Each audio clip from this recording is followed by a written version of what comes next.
Assalamualaikum warahmatullahi wabarakatuh. Alhamdulillah, assalatu wassalamu ala rasulillah wa ala alihi wa sahbihi wa mawalah. Amma ba'd. Sahabat mahasiswa dan mahasiswi yang dirahmati Allah Subhanahu wa taala, jumpa lagi di channel Cak Masrur pada segmen mata kuliah. Dan pada kesempatan kali ini kita akan bahas satu mata kuliah, yaitu studi Al-Quran Hadis. Dan kita masuk pada subbab, yaitu studi ilmu hadis ya, atau studi al-hadis. Sahabat mahasiswa dan mahasiswi yang dirahmati Allah Subhanahu wa taala,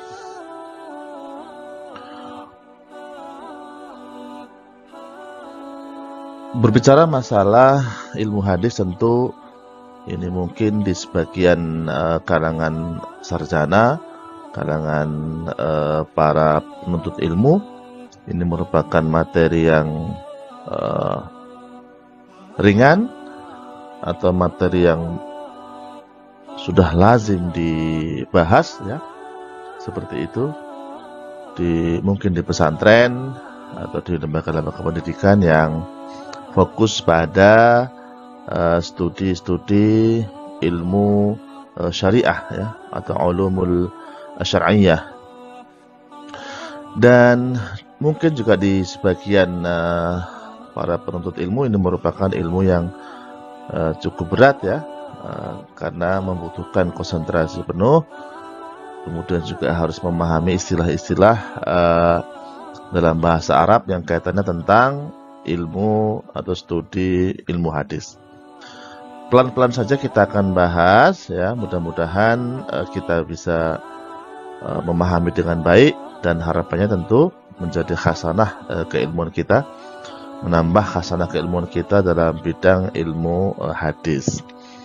Sahabat mahasiswa dan mahasiswi dan rahmat Allah Subhanahu wa taala, kita berangkat pada pertama dari pengertian. Ya, hadis dari segi bahasa memiliki arti ada 3 di sini. Kata hadis itu memiliki makna secara bahasa, yaitu jadid atau baru, juga memiliki makna qarib atau dekat, kemudian juga memiliki makna khabar, yaitu berita. Ini secara bahasa.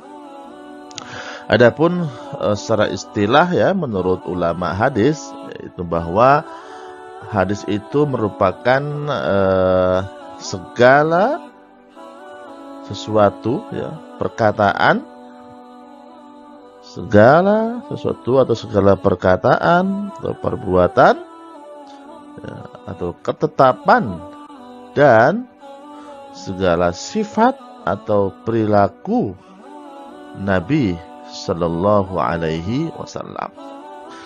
Atau ada juga istilah lain atau ungkapan lain untuk bisa memudahkan memahami makna hadis menurut istilah, bahwa hadis adalah segala sesuatu yang disandarkan kepada Nabi ya, yang dinisbatkan kepada Rasul Sallallahu Alaihi Wasallam, baik berupa perkataan ya, atau perbuatan, ketetapan, kemudian sifat atau perilaku dari Rasulullah Sallallahu Alaihi Wasallam.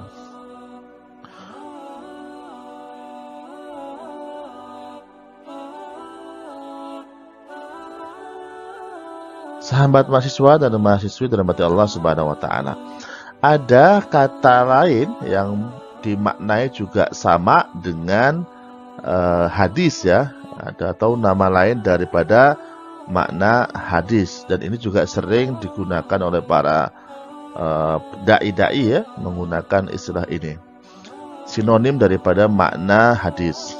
Ada beberapa kata yang bersinonim atau muradif dalam bahasa Arabnya dengan kata hadis, yaitu yang pertama adalah sunnah ya, sering kita dengar di situ sunnah ya, segala yang dinukilkan atau diriwayatkan dari Nabi Muhammad SAW baik berupa perkataan, perbuatan maupun takrir ketetapan beliau sallallahu alaihi wasallam. Jadi sunnah juga memiliki makna sama dengan hadis. Segala yang dinukilkan, diriwayatkan atau disandarkan kepada Nabi sallallahu alaihi wasallam itu juga sunnah. Ya. Kan sering juga kita dengar kata sunnah ya ketika membahas tentang hukum. Kalau menurut ulama fikih, maka sunnah itu artinya adalah ya hukum, yaitu jika dikerjakan akan mendapatkan pahala, jika tidak dikerjakan maka tidak berdosa. Itu makna sunnah menurut ulama fikih atau sunnah dalam pembahasan ilmu fikih. Tapi dalam pembahasan ilmu hadis, makna sunnah adalah juga sama dengan makna hadis. Sunnah Rasulullah sallallahu alaihi wasallam atau hadis Rasulullah sallallahu alaihi wasallam. Ada juga istilah khobar yang berikutnya, yang kedua ya. Istilah khobar yaitu segala sesuatu yang disandarkan atau berasal dari Nabi atau dari selain Nabi. Nah, ini sifatnya lebih umum. Khobar itu segala sesuatu yang disandarkan atau berasal dari Nabi atau bukan dari Nabi, dari siapapun ya. Dari Nabi atau dari orang lain itu disebut khobar. Jadi misalkan kita mau berbicara begini, ada khobar dari Rasulullah Shallallahu Alaihi Wasallam, maka itu artinya adalah hadis.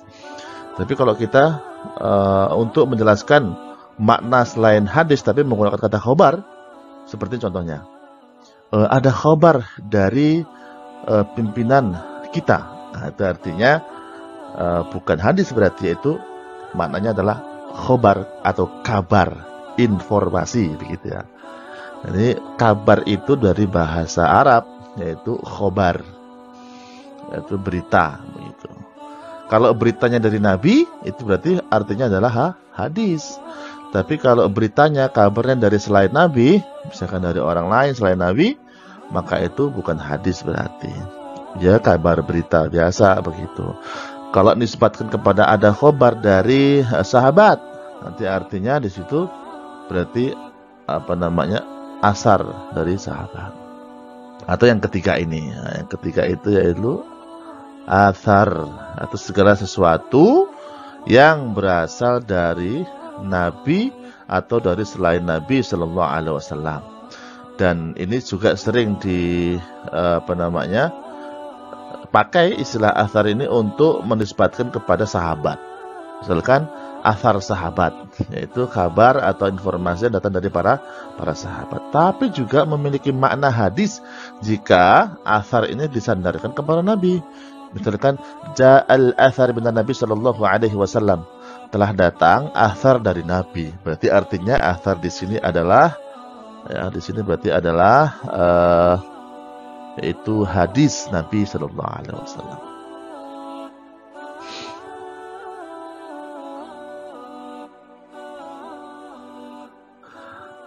Sahabat mahasiswa dan mahasiswi dari Allah Subhanahu wa taala, jadi secara singkat ya, saya sampaikan bahwa hadis ini secara umum memiliki 3 jenis, yaitu hadis yang sifatnya adalah qauliyah. Nah, ini qauliyah atau perkataan, atau yang kedua adalah itu fi'liyah, yaitu perbuatan, dan yang ketiga adalah hadis taqririyah, yaitu penetapan atau ketetapan. Takrir, kalau qauliyah ya, qala Rasulullah sallallahu alaihi wasallam, untuk memudahkan kita menghafal ya. Qauliyah dari kata qaul artinya perkataan, fi'liyah artinya perbuatan, fa'ala yaf'alu, fi'lun perkataan, kata kerja, fi'l. Berarti dalam bentuk perbuatan ya. Perbuatan atau gerak-gerik yang dilakukan oleh Nabi sallallahu alaihi wasallam itu namanya hadis fi'liyah. Kalau qauliyah berarti perkataannya, qala Rasulullah sallallahu alaihi wasallam, berarti Rasulullah bersabda, itu berarti qauliyah. takririyah, nah ini artinya penetapan, yaitu dalam ilmu hadis ya, bahwa diamnya Nabi terhadap sesuatu itu menjadi hukum. Ya, ketika Nabi diam tentang sesuatu, maka menjadi hukum. Berarti boleh begitu. Ya, diamnya Nabi itu artinya boleh. Itu takririyah namanya. Sahabat mahasiswa dan mahasiswi dari Allah Subhanahu wa taala. Kemudian masuk pada bab kedudukan hadis. Di mana posisi hadis Rasulullah sallallahu alaihi wasallam ini terhadap Al-Qur'an. Dan nanti kita bahas juga terhadap hukum ya dalam hukum Islam.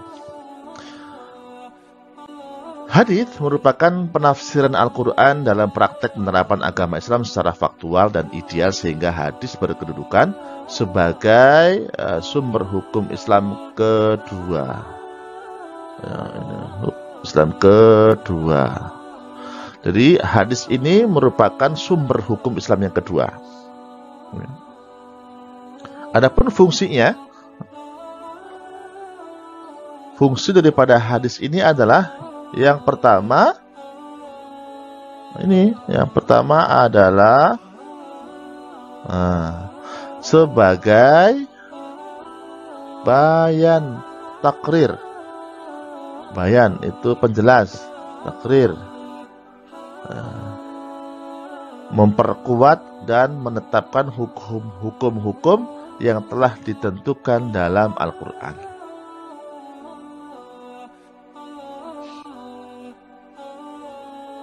Yang kedua ini fungsinya adalah sebagai bayan tafsir, memberikan penafsiran terhadap ayat-ayat yang bersifat mujmal dan mutlak. Jadi kalau di dalam Al-Quran itu misalkan hukum yang sifatnya mujmal ya, maka kemudian ditafsirkan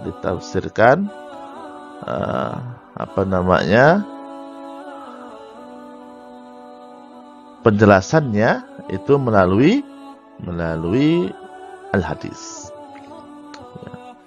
Yang ketiga, sebagai sumber hukum dan aturan-aturan yang tidak didapati dari Al-Quran. Jadi jika tidak ada dalam Al-Quran tentang hukum sesuatu, maka kita cari hukumnya melalui as-sunnah. Ya, seperti itu.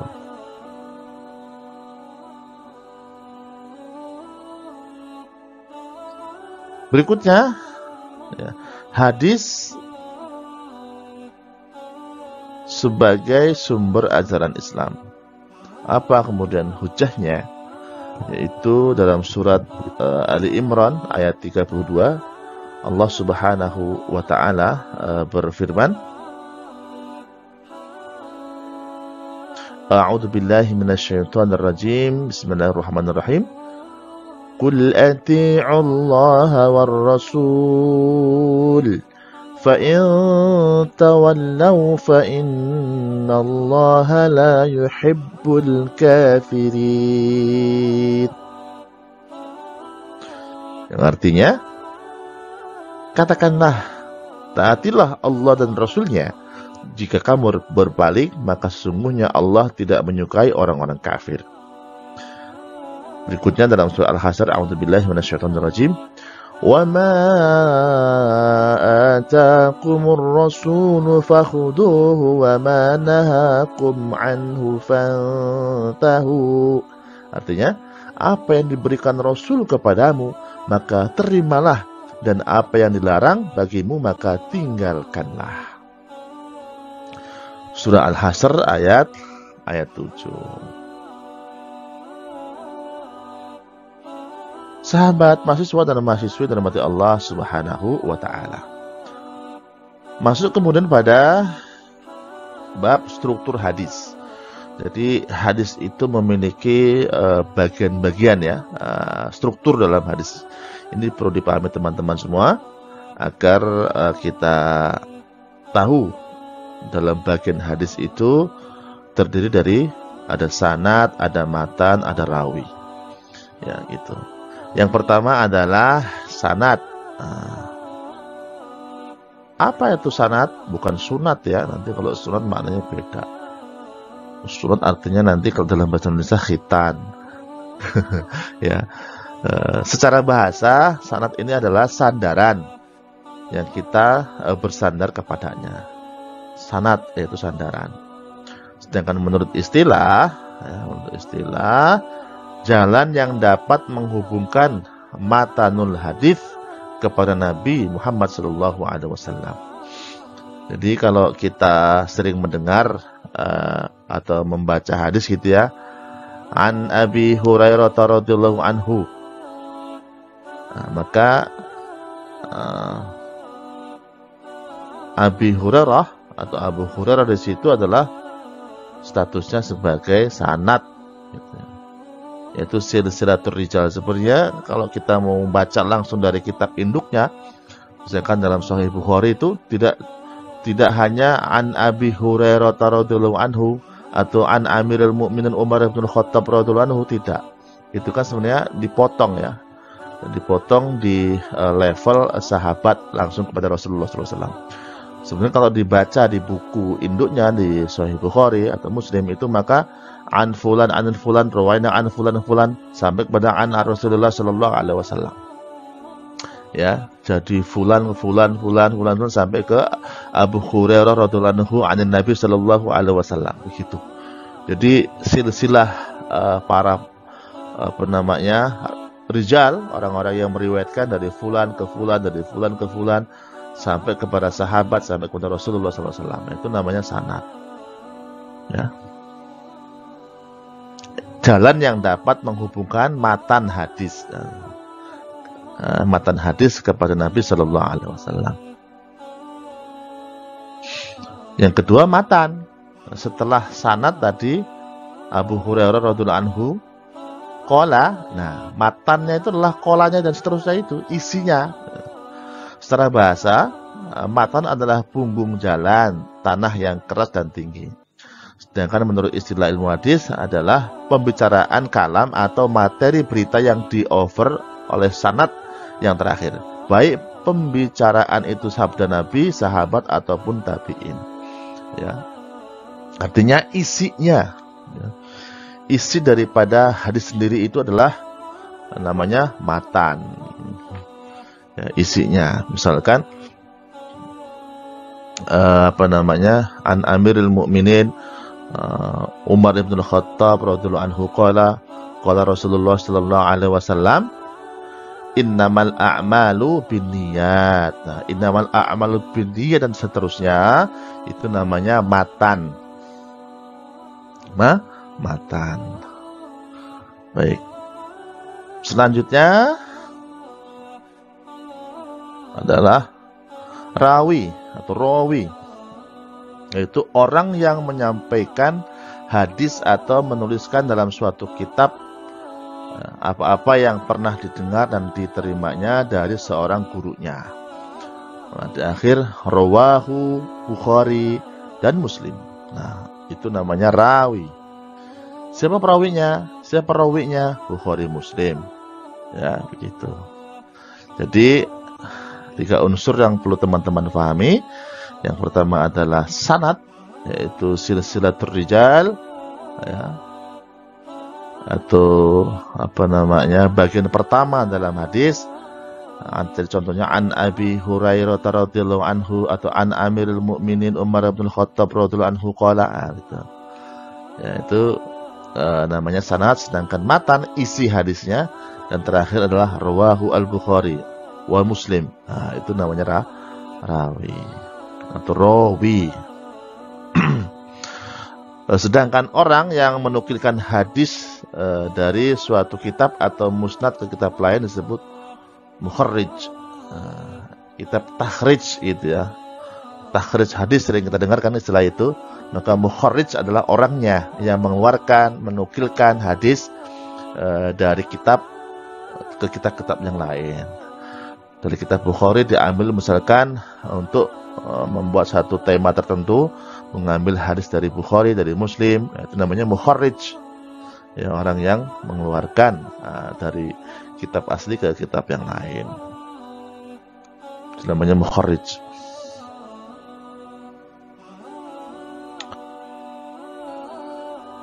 Sahabat mahasiswa dan mahasiswi dirahmati Allah Subhanahu wa taala, selanjutnya adalah apa sih perbedaan Al-Qur'an dan hadis? Ya, tentu teman-teman juga sudah paham lah ya.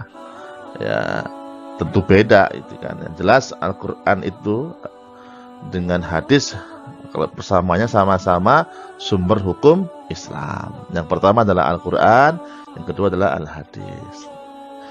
Ya, kemudian Al-Qur'an sumber hukum yang satu dan hadis di sumber hukum yang kedua.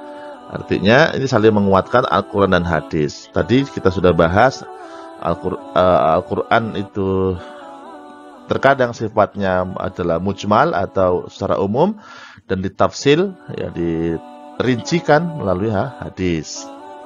Gitu. Al-Qur'an adalah kalamullah. Ya, Al-Qur'an itu kalamullah, yaitu perkataan langsung dari Allah Subhanahu wa taala. Yang diwahyukan lewat malaikat Jibril berupa lafaz dan maknanya sekaligus. Sedangkan lafaz hadis diredaksikan oleh Nabi Muhammad SAW. Jadi kalau Al-Qur'an itu hurufnya, lafaznya, maknanya dari Allah Subhanahu wa taala. Adapun hadisnya dari Rasulullah, tetapi tentu dalam bimbingan wahyu. Ya, jadi Rasulullah itu berkata, perbuatan semuanya itu tidak lepas dari bimbingan wahyu. Ya. Sebagaimana kata Allah Subhanahu wa taala, "Wa ma yantiqu 'anil hawa in huwa illa wahyu yuha." Jadi apa yang dikatakan oleh Nabi, yang dilakukan oleh Nabi itu bukan semata-mata hawa nafsu, bukan, tapi bimbingan daripada wahyu Allah Subhanahu wa taala. Makanya perkataannya, perbuatannya, bahkan diamnya itu, ya, perkataan Nabi, ya, perbuatan Nabi, diamnya Nabi itu menjadi hukum, ya, menjadi hukum, ya, dalam Islam. Kemudian dari segi kekuatan dalalahnya, Al-Quran itu adalah mutawatir yang qat'i. Ya, kalau sudah Al-Quran maka qat'i, kuat. Titik, bahasanya begitulah, ya, gitu. Sedangkan hadis hanya dalalah dhanni, sifatnya adalah prasangka, diduga begitu, dhanniyun, ya. Tetapi dhanniyun itu jika memenuhi syarat maka bisa dipakai sebagai hujah atau alat untuk menentukan hukum dalam Islam. Pengumpulan Al-Quran, ya, pengumpulan Al-Quran dan kodifikasinya sangat sistematis dan terus dipelihara keasliannya, sedangkan hadis cenderung subjektif pada perawinya. Artinya kalau Al-Quran sudah jelas Allah sendiri yang mengatakan bahwa Al-Quran akan dijaga oleh Allah langsung. Allah yang akan menjaganya. Inna nahnu nazzalna dzikra wa inna lahu lahafidz. Sesungguhnya kami yang telah menurunkan Al-Quran dan kami yang akan menjaganya. Dan terbukti sampai hari ini Al-Quran tetap terjaga keasliannya, keautentikannya. Ada upaya-upaya musuh Islam yang ingin mencoba merubah, ya, atau bahkan meragukan, membuat orang ragu terhadap Al-Quran. Tetapi karena memang sudah diwahyukan oleh Allah bahwa Al-Quran akan tetap terjaga, maka sampai hari ini tetap terjaga. Bagaimana terjaganya? Melalui lisan para penjaga wahyu. Siapa mereka? Yaitu para penghafal Al-Quran. Masya Allah, ya. Kemudian Al-Quran merupakan hukum dasar yang pada umumnya bersifat mujmal, secara umum dan mutlak, gitu ya. Sedangkan hadis lebih pada penjelasan pelaksanaan atau praktisnya. Misalkan hukum-hukum yang sifatnya umum, aqimus sholata wa atuz zakat, misalkan dalam Al-Quran, tegakkanlah sholat dan tunaikan zakat. Bagaimana cara sholatnya itu nggak ada di Quran. Tidak ada di Quran. Ada di mana? Di hadis secara terperinci bagaimana tata cara sholatnya, dari niat, takbir sampai salam, itu tidak ada di Al-Quran, nggak ketemu. Maka ada di mana? Di dalam hadis Rasulullah SAW. Gitu. Tadi Di awal kita bahas bahwa hadis itu berfungsi sebagai apa? Pemerinci, sebagai penjelas dalam Al-Quran. Al-Quran dijelaskan melalui hadis Rasulullah SAW.